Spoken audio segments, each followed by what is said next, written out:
The Australian economy seems to be running straight into the ground, and the question on everyone's lips now is whether or not the island is heading for recession. With the current banking crisis and now the looming crash of the housing sector, the experts have spoken, and things are much more serious than any of us thought. So here's the truth behind Australia's collapsing economy. What's happening with the Australian economy?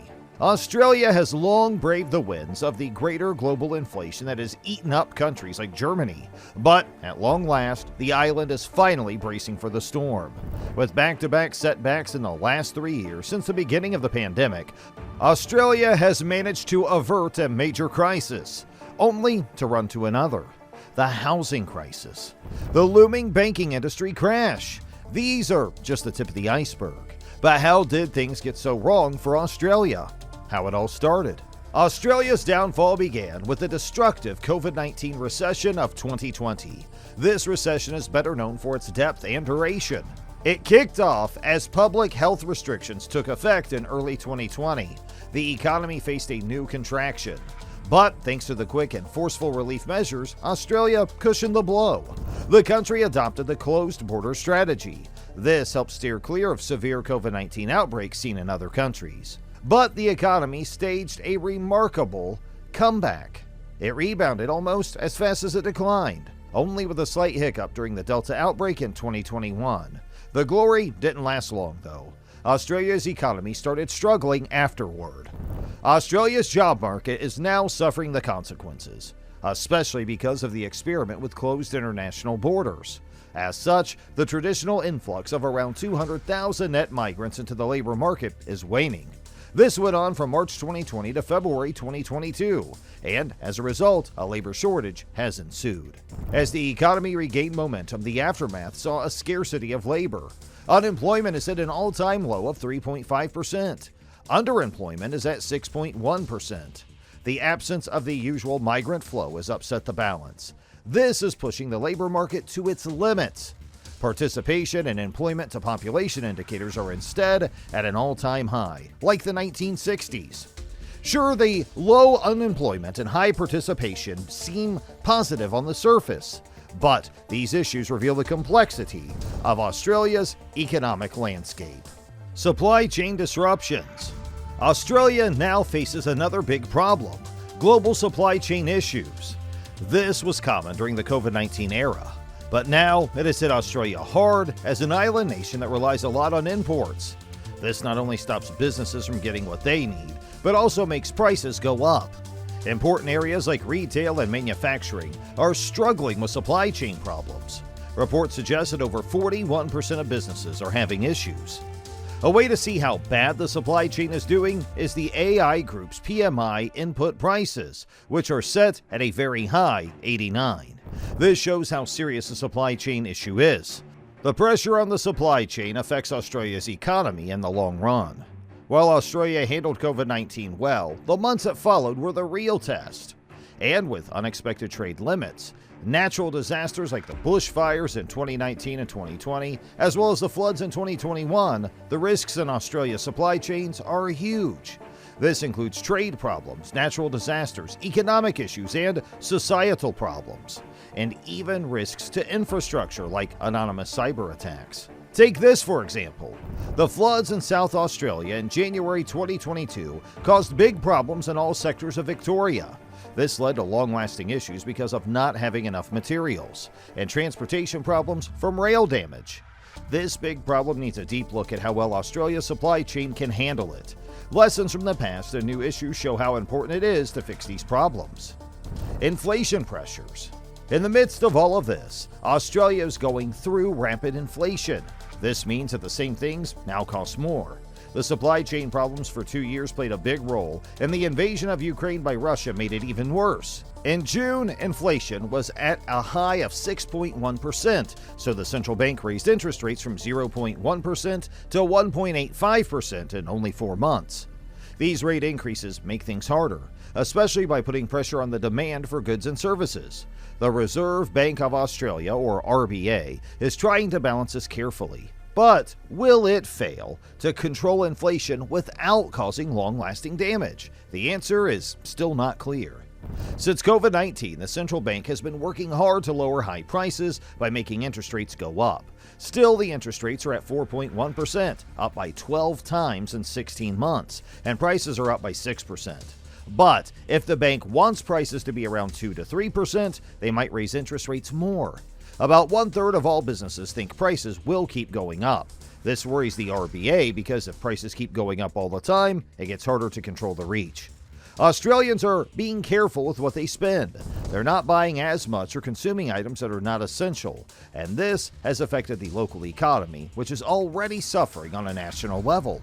Energy crisis. Australia is also the world's second largest coal exporter, but now it is facing challenges in its transition to cleaner energy. Despite having renewable resources, the country is grappling with the shift from coal. This is because coal is its primary source of greenhouse gas emissions. Coal still forms 57% of electricity generation, and Australia emits more carbon dioxide per person than any other G20 country. Aging coal plants are being undercut by cheap renewables, but they cannot completely replace consumption. Clean power generation has more than doubled in a decade, but the closure of old and expensive to maintain coal plants is outpacing development. Over half of the 15 coal stations on the eastern seaboard are slated to shut down by 2035, and this will create a significant gap in electricity generation. To prevent blackouts, state governments are supporting struggling coal plants. Let's take New South Wales as an example. It is negotiating to keep its largest coal power station, Eraring, open beyond 2025. Victoria is even paying some power companies not to close their stations early. Australia wants to use more renewable energy like wind and sun to make 82% of its electricity by 2030. But the government finds itself in a tough position. They need about 44 gigawatts of renewable energy to make this happen, along with batteries and other reliable sources. The issue is that not enough money is being invested in these cleaner options, and this is because the government has been inconsistent when addressing climate change concerns. Another problem is that they need to build a lot of new power lines. In fact, they need about 10,000 kilometers to connect solar and wind farms.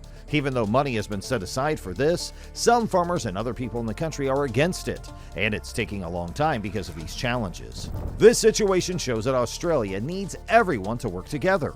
They have clear plans to use more renewable energy.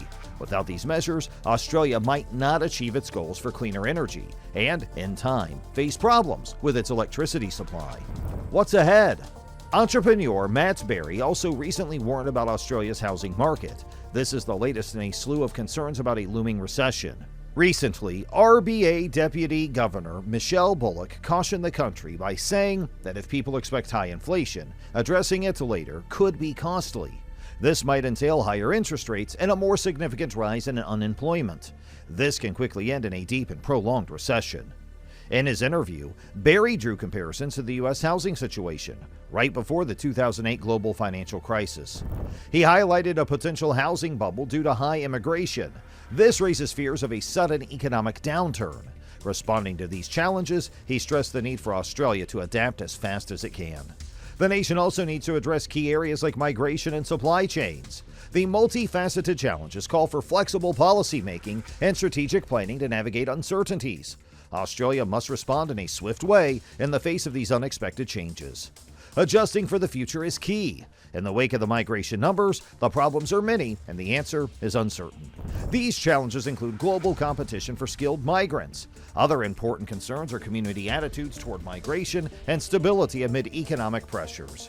Redesigning migration policies to align with economic needs and public sentiments is crucial, now more than ever. Diversifying resources for sustainable growth is also an important facet. Moving away from its past of careless consumption of resources for energy, it's time for redemption. Australia needs to acknowledge the decline of coal, especially the changing role of gas, more promptly. It needs to commit to cleaner energy. Exploring new climate-proofed resource exports has become imperative for economic resilience. Australia can start with lithium and green hydrogen, suggests Berry. Because it is as simple as this. Diversifying the resource portfolio will enhance economic stability. Australia needs a lot of it now. Attracting foreign capital is crucial. Foreign direct investment plays a crucial role in Australia's transition to climate-proofed commodities, but global FDI flows collapsed in 2020 and remain suppressed in Australia. Implementing policy responses to attract FDI is very important. What's more, removing impediments is an urgent need, and bringing in foreign investors will decide how the economic transformation goes. Adapting to new supply chains is the need of the hour. Global supply chains often face ongoing problems, and it is important for countries like Australia to adjust their policies. One way to do this is by reviewing existing policies and looking into digital solutions. Another is to encourage partnerships between the government and industries. This helps make supply chains stronger and more capable of handling challenges. It's also a good idea to have a variety of suppliers from different places. This will help to reduce the impact of future problems. Australia has also had trouble making its productivity grow in a steady way. To fix this, it's important to focus on new ideas and skills for workers.